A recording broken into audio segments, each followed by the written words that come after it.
Hola, esta es la primera lección del curso Variable Compleja y lo que vamos a ver aquí es que, así como existe un cálculo diferencial integral para funciones de variable real, se puede construir un cálculo diferencial e integral para funciones de variable compleja, el cual, sorprendentemente, resulta útil en problemas en los que lo que interesa son cantidades reales. El ingrediente fundamental en todo esto es el concepto de número complejo, el cual a su vez se basa en los llamados números imaginarios.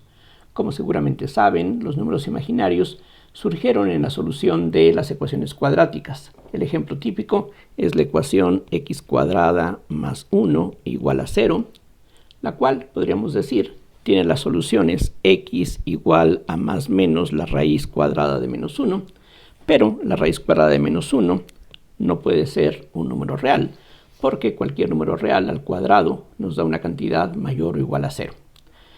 Al parecer, desde hace unos 5.000 años se sabe cómo resolver una ecuación cuadrática, así es que los números imaginarios, también llamados números imposibles o sordos, aparecieron seguramente en muchas ocasiones, pero hasta el año 1500 aproximadamente se les ignoraba, lo cual puede verse como algo enteramente justificado. Si las soluciones de una ecuación cuadrática van a representar una cantidad geométrica o física, tal como una longitud o un tiempo, no tiene caso ocuparse de aquellas soluciones que no sean reales.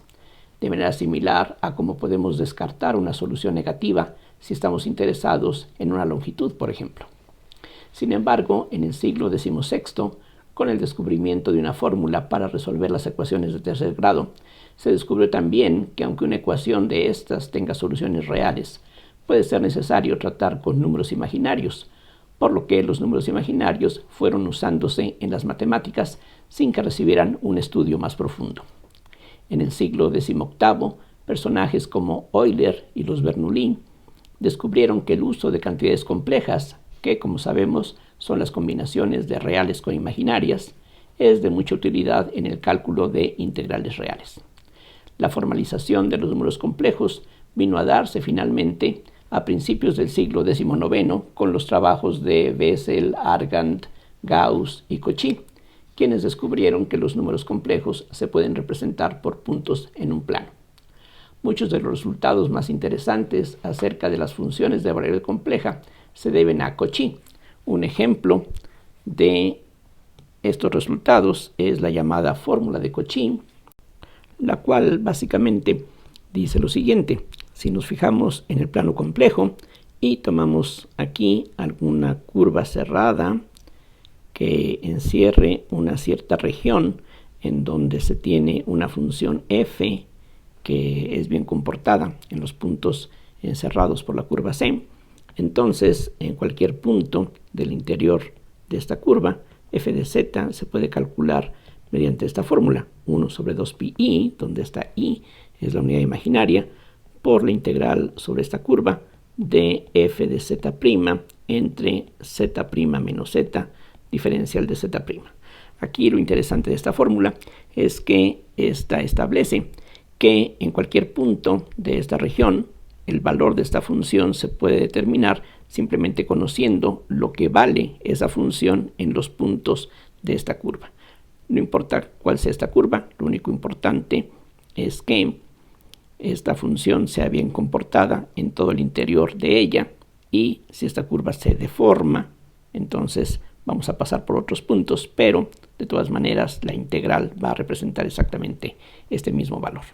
Esto, por ejemplo, es de interés en problemas de electrostática, donde lo que nos interesa, por ejemplo, es determinar el valor del potencial electrostático en algún punto de una región, conociendo el valor del potencial en la frontera de esa región.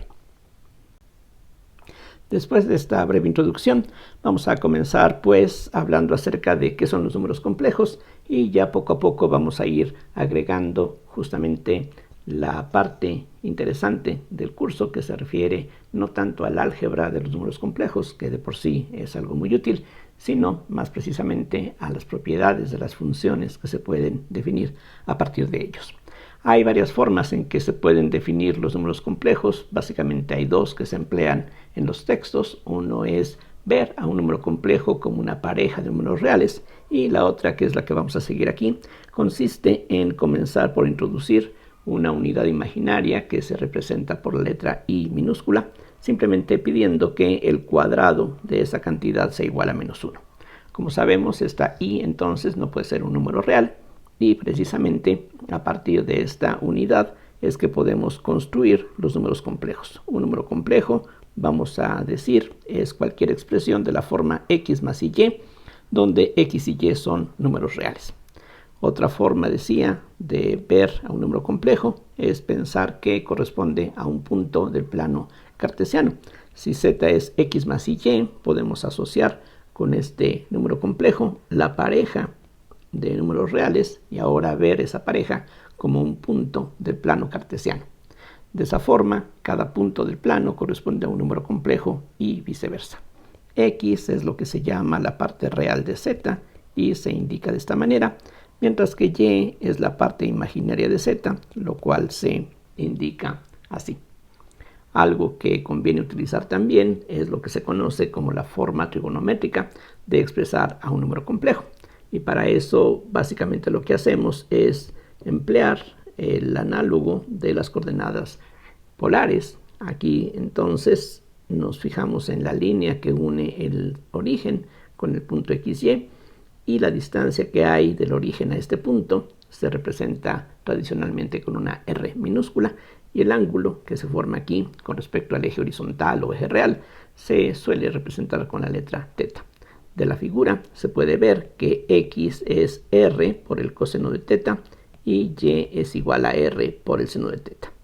R es lo que se llama el módulo del número complejo, y esta r se representa también de esta manera, simplemente poniendo la z entre barras, y por el teorema de Pitágoras podemos ver que eso es lo mismo que la raíz cuadrada de x cuadrada más y cuadrada.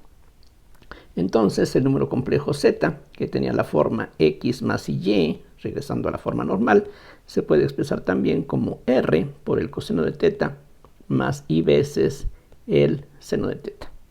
Entonces esta forma, como decía, es lo que se conoce como la forma trigonométrica.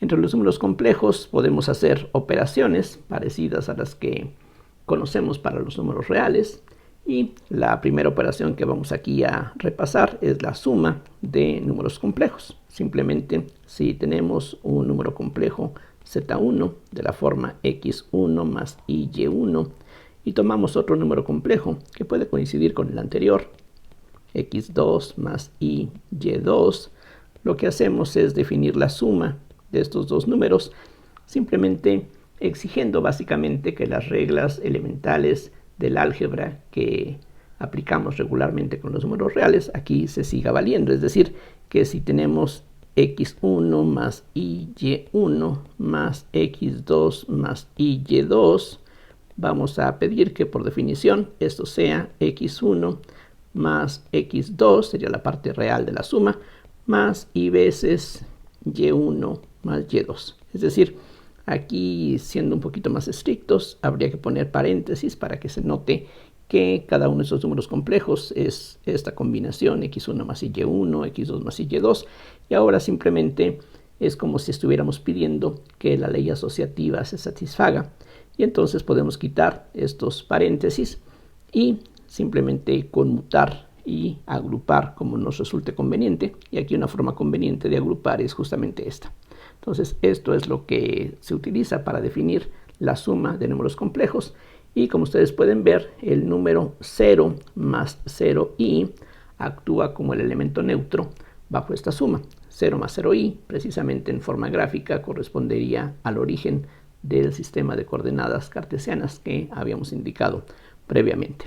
En forma gráfica, la suma, como ustedes ya seguramente saben, corresponde a lo mismo que uno hace cuando suma vectores. Es decir, aquí hay que tener simplemente cuidado en distinguir una operación de la otra. Z1 y Z2, que eran estos dos números complejos, cada uno de ellos se puede ver como un punto del plano, pero también podemos pensar en los segmentos de recta que van del origen a cada uno de esos puntos. Entonces son dos cosas diferentes. Aquí, de hecho, conviene mezclar un poquito la idea de un vector de posición. Aquí precisamente la línea que va del origen a cada punto se puede ver como un vector, y lo que se puede concluir de la definición de la suma es que la suma de números complejos es similar a la forma en que sumamos vectores. Es decir, aquí simplemente, por ejemplo, a partir del punto Z1 podemos trazar una línea paralela a la que une al origen con Z2, y similarmente desde Z2 podemos trazar una línea paralela a la que une al origen con Z1, y entonces la definición de suma que aquí hemos dado equivale a decir que la línea que va del origen a este punto de intersección, esto entonces va a corresponder a la suma Z1 más Z2. Cuando hablamos de vectores, esta es la regla del paralelogramo o la regla del polígono, si estamos pensando en general en una suma no solamente de dos números complejos, sino de un número finito arbitrario. Y entonces esto es lo que tendríamos en este caso. Es decir, para definir la suma de una forma gráfica, entonces conviene pensar no como puntos del plano simplemente, sino en términos de estos segmentos que van del origen a cada punto, y entonces la suma se obtiene de esta forma. Lo que también podemos notar es que la suma es conmutativa y también es asociativa, lo cual es básicamente pues algo trivial a partir de la definición que aquí hemos dado. El producto también se puede definir copiando las propiedades que tiene el producto de números reales. Es decir, si queremos multiplicar Z1 por Z2, esto sería multiplicar X1 más Y1 por X2 más Y2, y aquí simplemente distribuimos y agrupamos como nos sea conveniente. Aquí, por ejemplo, al multiplicar tendríamos X1 por X2, que sería el producto de ese primer término por este primero, y al multiplicar el segundo con el segundo, usando el hecho de que y cuadrada es menos 1, tenemos menos Y1 por Y2. De los otros productos, la y se puede factorizar, y lo que nos queda es y que multiplica a Y1 por X2 más X1 por Y2. Aquí también se puede ver que hay un elemento neutro, el cual es el número complejo 1 más 0i, que evidentemente tiene la propiedad, y es el único que lo hace, de al multiplicarse por cualquier número complejo, nos da ese cualquier número complejo justamente.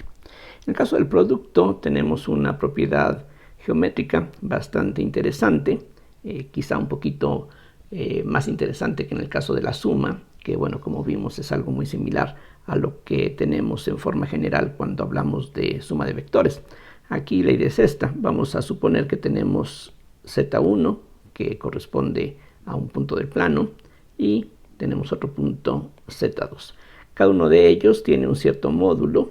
Esa sería, digamos, la distancia del origen al punto Z1, y aquí tenemos otro módulo. Recordemos que cada uno de estos números complejos se pueden expresar en forma trigonométrica, y entonces lo que nos queda es que Z1, Z2 también se puede expresar como R1 por R1 sería esta distancia, θ1 es este ángulo, R2 es este módulo, θ2 es este otro argumento. Entonces Z1 tiene la forma trigonométrica R1 por el coseno de θ1 más i veces el seno de θ1 por Z2, que es R2 por el coseno de θ2 más i veces el seno de θ2. Noten que no uso muchos más paréntesis. Aquí podríamos agrupar todos estos factores por una parte y estos por otro lado, pero aquí precisamente ya anticipándonos a la asociatividad del producto, lo podemos escribir de esta forma, y pensando en la conmutatividad, esto se puede escribir también como R1, R2, y ahora haciendo el producto tal como vimos en el renglón anterior, esto equivale a el coseno de θ1 por el coseno de θ2 menos el seno de θ1 por el seno de θ2, y a eso hay que agregarle i veces el seno de θ1 por el coseno de θ2 más el coseno de θ1 por el seno de θ2. Es simplemente un caso similar a lo que ya se presentó antes, excepto que aquí por las propiedades de las funciones trigonométricas el coseno de teta 1, coseno de teta 2 menos seno de teta 1, seno de teta 2, como sabemos, equivale al coseno de la suma de estos ángulos, y similarmente la parte imaginaria corresponde al seno de teta 1 más teta 2. Entonces aquí estamos partiendo de que conocemos estas relaciones entre las funciones trigonométricas, y esto lo que nos dice es que si tenemos dos números complejos que podemos ver como puntos del plano complejo con ciertos módulos, ciertos argumentos, entonces su producto nos da naturalmente otro número complejo cuyo módulo es justamente esto que aquí aparece, es el producto de los módulos. Entonces eso es algo importante que aquí podemos notar, que el módulo del producto, que sería precisamente el producto de R1 por R2, es simplemente el producto de los módulos. Y esto que aquí tenemos para el producto de dos números complejos se puede extender por inducción para cualquier número de factores que tengamos. La otra parte aquí muy interesante, o quizá más interesante, tiene que ver con que el producto de estos dos números nos da otro número que corresponde a otro punto del plano complejo, pero cuyo argumento es precisamente la suma de los argumentos que teníamos aquí originalmente. Es decir, si sumamos estos ángulos teta 1 y teta 2, vamos a tener otro nuevo argumento. Aquí lo voy a poner con otro color. Entonces quizá por aquí tendríamos al producto z1 por z2. Aquí pensando en que esta longitud que va del origen a este punto es el producto de estas dos longitudes. Aquí, bueno, simplemente estoy planteando algo que pudiera ocurrir en un caso particular. Aquí la parte que sí sería un poquito más precisa es lo que se refiere a los ángulos. Aquí vean que si sumamos los ángulos teta 1 y teta 2, es como si esta abertura que tenemos aquí la trasladáramos entre estas dos líneas. O sea, fíjense que esto es teta 1, entonces al sumar teta 2 más teta 1 es como poner este ángulo aquí nuevamente, y eso es lo que se obtiene. Es decir, la multiplicación por entre números complejos equivale a hacer rotaciones en el plano, lo cual es una propiedad que resulta bastante útil en muchísimas aplicaciones, y particularmente en el caso geométrico o dentro de la electricidad o en general en la teoría electromagnética. Eso es algo bastante común. Bien, entonces ese es el resultado que nos dice que el producto de números complejos es tal que el módulo del producto es el producto de los módulos, y el argumento del producto es esencialmente la suma de los argumentos. Digo esencialmente porque el argumento no es algo único, porque si nosotros a un ángulo le sumamos algún múltiplo entero de 2pi, tenemos algo que geométricamente equivale al original. Entonces, tomando en cuenta esa ambigüedad, pues entonces se puede decir de una forma muy superficial que el argumento del producto es la suma de los argumentos. Entonces, bueno, ese es el resultado que aquí hemos visto. Ahora vamos a agregar otra operación que seguramente ustedes conocen, que es la operación de conjugación. Y aquí la definición que vamos a adoptar, o más bien la notación que vamos a seguir, es esta, que si z es x más y, su conjugado se va a representar con una barra encima de este símbolo. En algunos textos se utiliza un asterisco para indicar la conjugación compleja. Aquí vamos a utilizar una barra. Las dos tienen sus ventajas, estas dos notaciones, pero la que vamos a estar utilizando es la de la barra. Entonces, el complejo conjugado se define simplemente como x menos y. Entonces, lo que se puede ver, entre otras cosas, es que si conjugamos el conjugado, obtenemos nuevamente el número complejo del que estábamos partiendo. En forma gráfica, la conjugación equivale a hacer una reflexión sobre el eje real. Es decir, si tenemos aquí z, entonces su conjugado es otro punto del plano, normalmente algo diferente a lo original, excepto cuando z es un número real. Si está sobre el eje real, entonces z y z conjugados son iguales.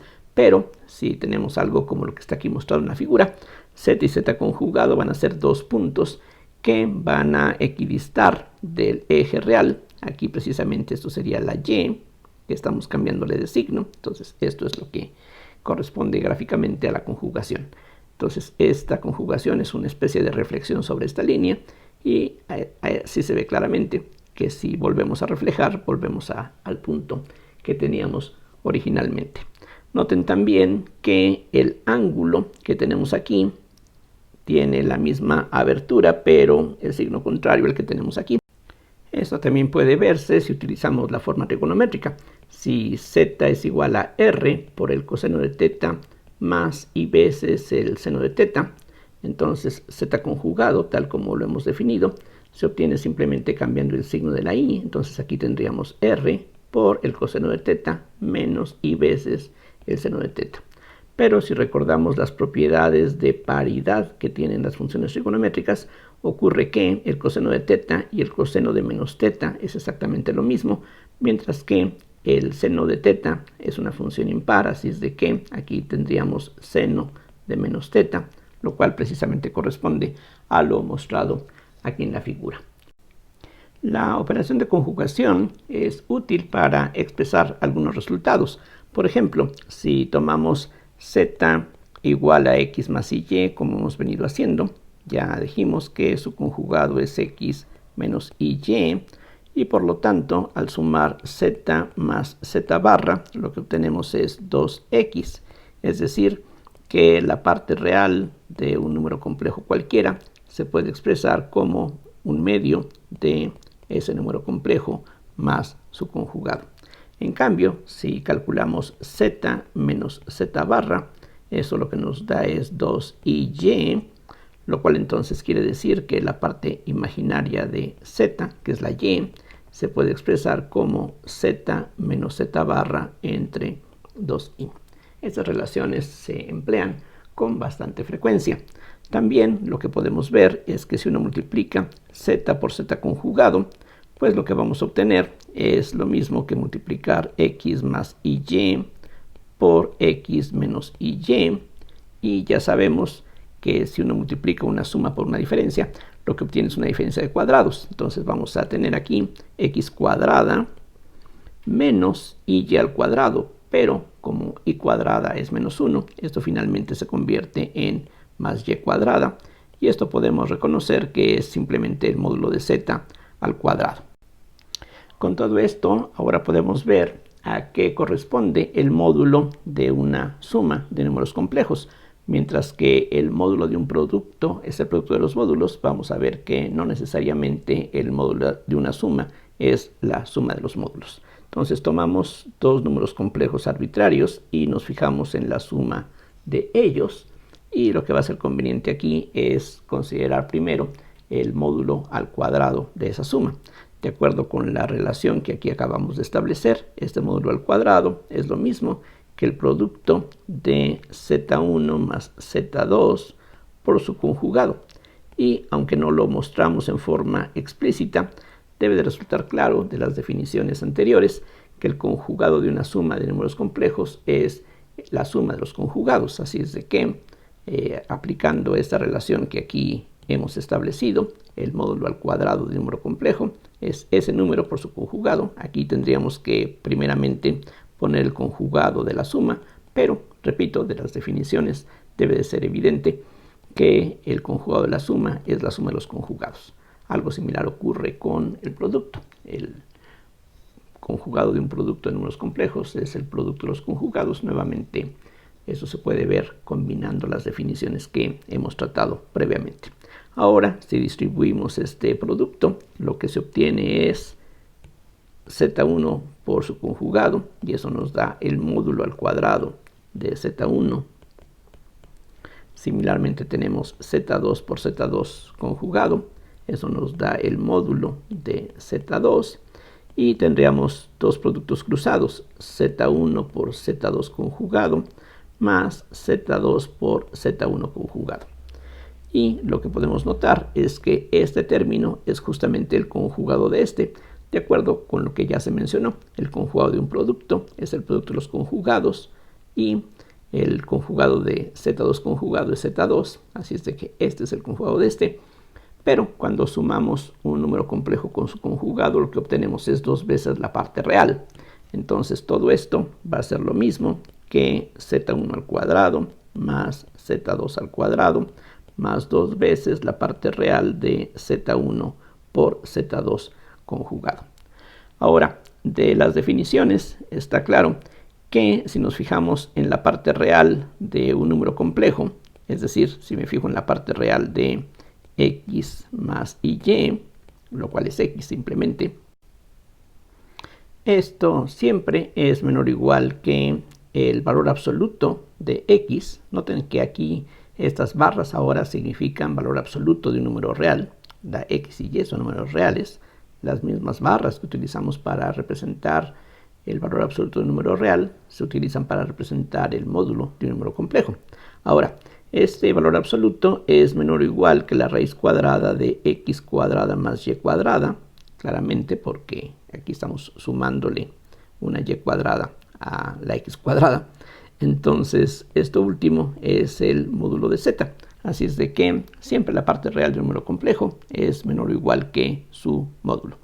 Por lo tanto, si nos fijamos en el último término que aquí aparece, lo que podemos concluir es que la parte real de z1 por z2 conjugado tiene que ser menor o igual que el módulo de z1 por z2 conjugado.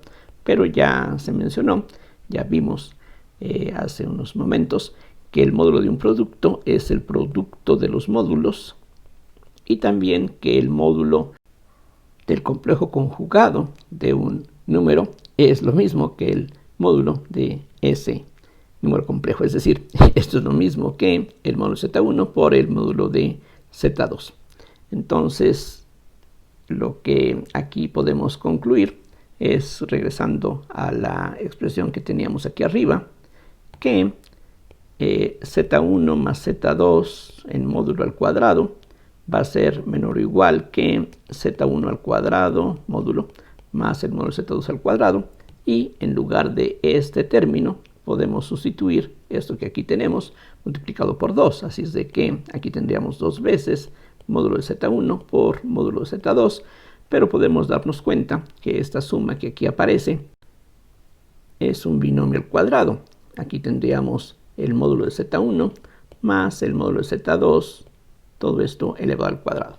Sacando raíces, entonces se concluye que el módulo de z1 más z2 es menor o igual que la suma de los dos módulos, y como ustedes ya saben, esto precisamente recibe el nombre de la desigualdad del triángulo, porque lo que significa en forma gráfica, si regresamos a lo que habíamos planteado aquí arriba, es que si nos fijamos en el módulo, que sería la longitud de esta línea, ese módulo, esa longitud, es menor o igual que la suma de estas otras dos longitudes.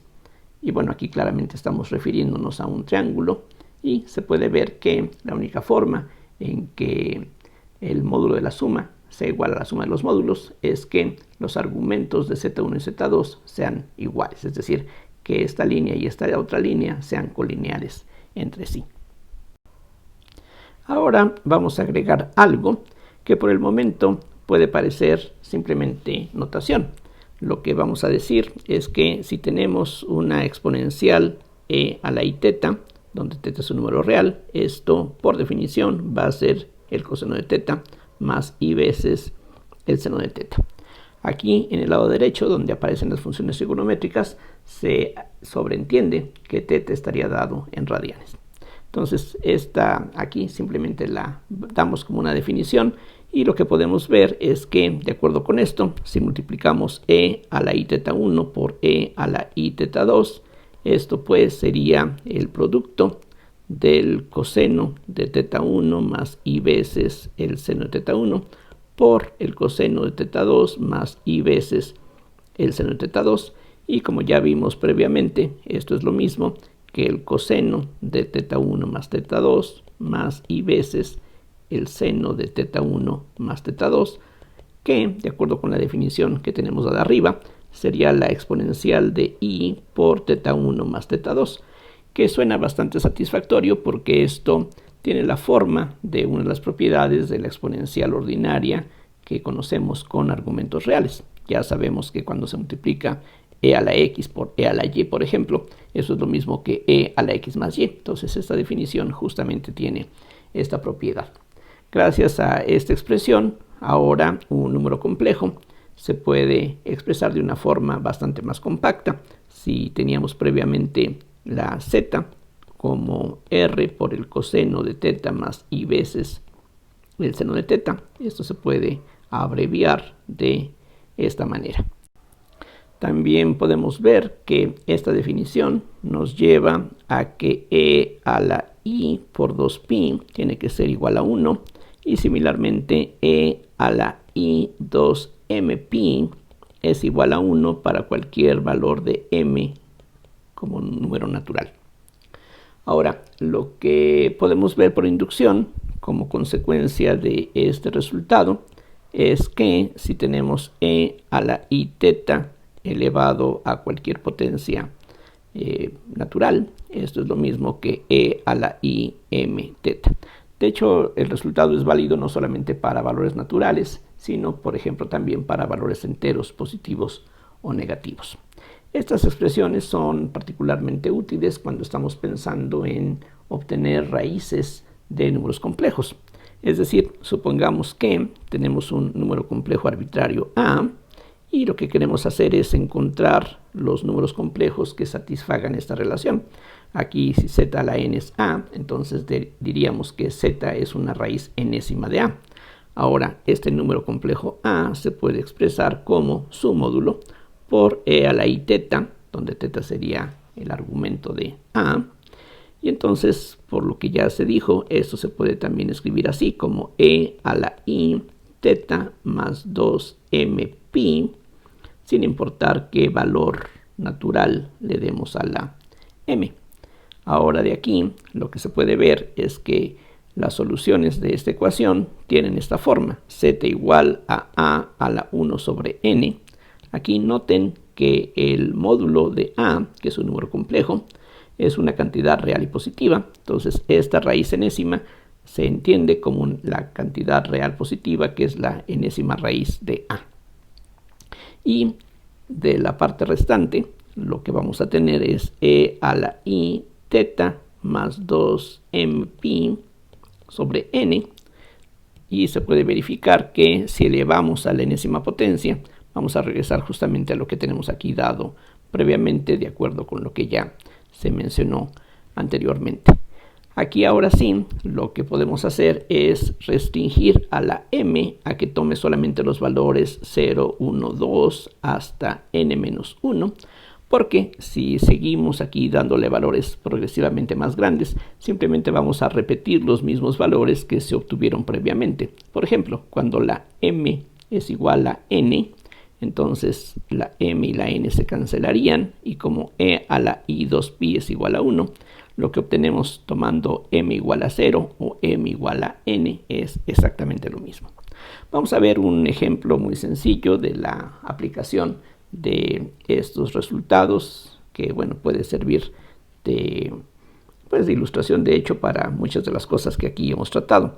Vamos a suponer que lo que andamos buscando son las raíces cúbicas de 1 más i. Es decir, lo que yo quiero es que z cúbica sea 1 más i. Quiero obtener todos los valores complejos que pueden satisfacer esta relación. Obviamente z tiene que ser complejo. Un número real no puede satisfacer esta relación. Algo que no es del todo indispensable, pero conviene hacer, es ver gráficamente qué es lo que está ocurriendo. El número complejo 1 más i, que correspondería a lo que llamé a previamente, sería un punto que se encuentra en el primer cuadrante. Tanto la parte real como la parte imaginaria valen 1. El módulo de este número complejo, entonces, es la raíz de 2. Aquí estaría la unidad. Entonces, el módulo de a, decía, es la raíz de 2, solo que es lo mismo 2 a la 1 medio. Y teta se puede escoger como 45 grados, que equivale a pi sobre 4. Entonces las raíces cúbicas de este número complejo 1 más i se pueden obtener con la fórmula que tenemos dada aquí arriba, que en este caso concreto entonces nos lleva a 2 a la 1/6, que es un poquito mayor que la unidad, es aproximadamente 1.12, por la exponencial de i, teta es pi sobre 4 más 2m pi sobre 3, donde la m solamente basta con que tome los valores 1, 2 y 3. Aquí simplemente hay que recalcar que para un número complejo hay n raíces enésimas. Entonces, para el número 1 más i hay 3 diferentes raíces cúbicas que se van a obtener precisamente dándole a la m estos 3 valores distintos. Esto conviene ahora escribirlo así, como e a la i por pi sobre 12 más m por 2pi sobre 3. Entonces, pi sobre 12 equivale a 15 grados. Entonces, cuando la m vale 0, lo que vamos a tener es un número complejo que más o menos correspondería a un punto del plano en esta posición. Esta longitud del origen a este punto es 2 a la 1/6, la raíz sexta de 2, que como decía es aproximadamente 1.12, y el argumento que se obtiene sería pi sobre 12, que equivale a 15 grados. Entonces más o menos sería eso que aquí tenemos. Si ahora le damos a la m no el valor de 0, sino de 1, lo que estaríamos haciendo es agregar al argumento previo un ángulo de 120 grados. Y eso más o menos corresponde a un punto que se encontraría a la misma distancia del origen que este punto anterior, pero simplemente a este ángulo de 15 grados habría que sumarle 120 grados.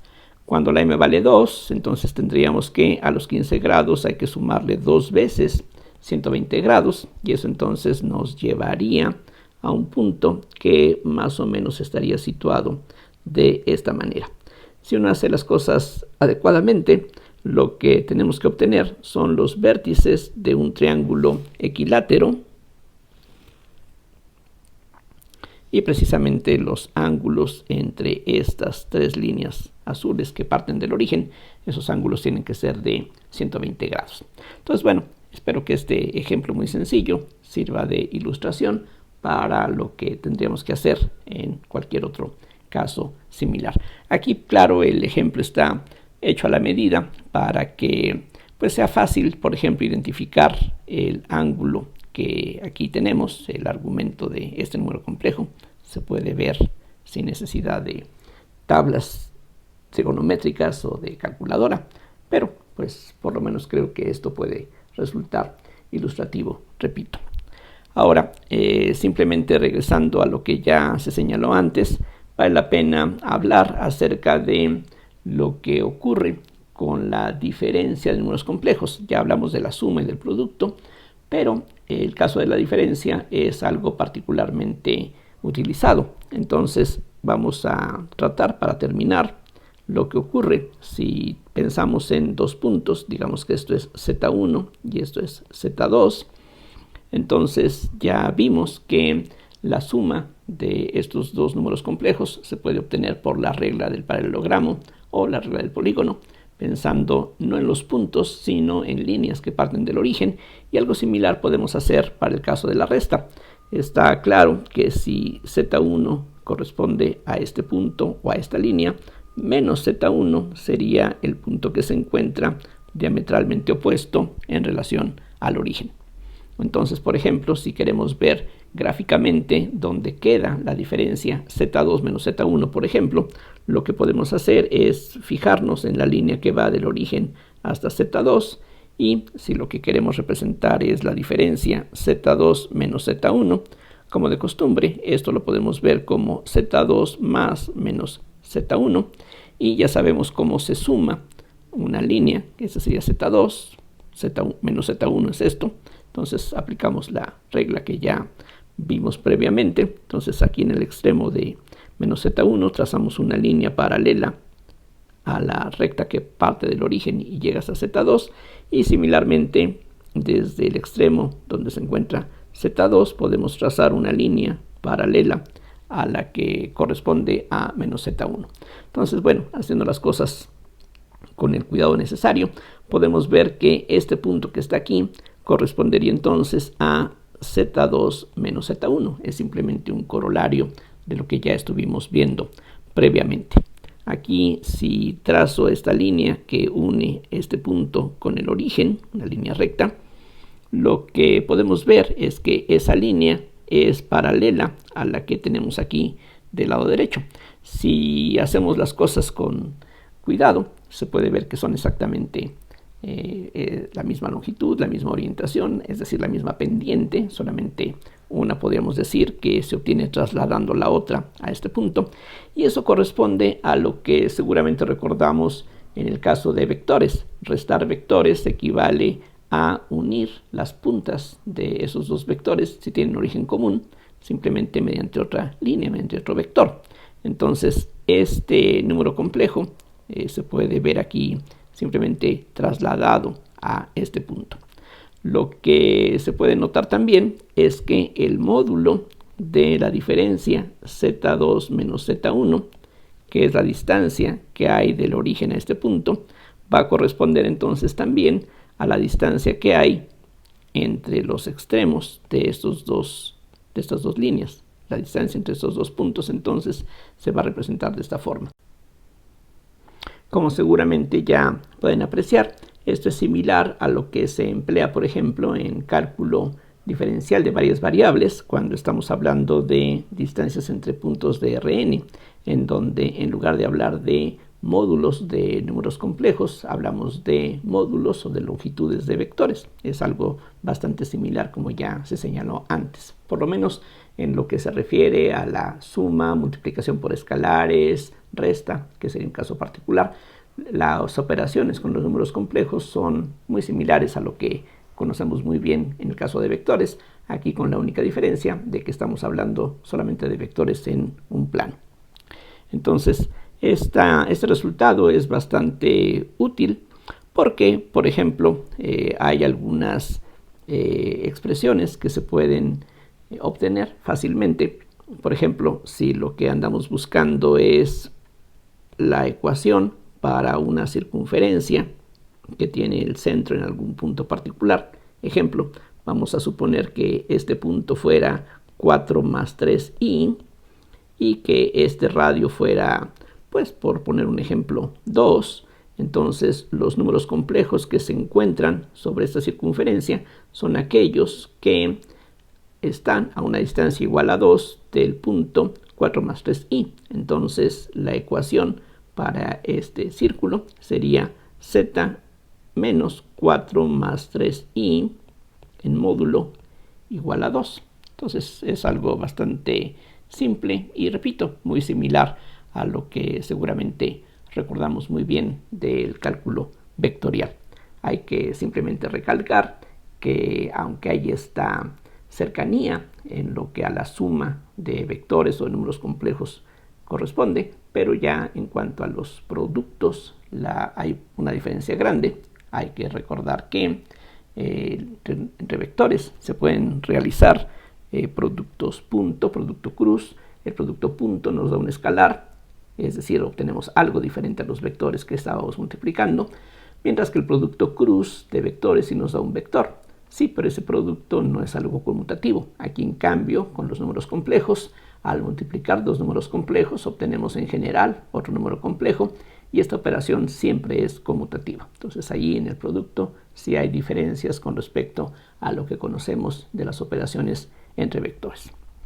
Bien, con eso entonces quiero terminar esta lección. Espero que todo esto sea pues suficientemente claro, y ya seguiremos hablando en las siguientes lecciones sobre aspectos más relacionados con lo que llamaríamos el análisis complejo. Es decir, vamos a ver cómo los conceptos que se encuentran en el cálculo de varias variables aquí se van a poder traducir en este contexto muy especial, pero gracias a las operaciones que aquí ya hemos repasado, resulta que esto lleva a resultados que no tienen un análogo en Rn en forma general.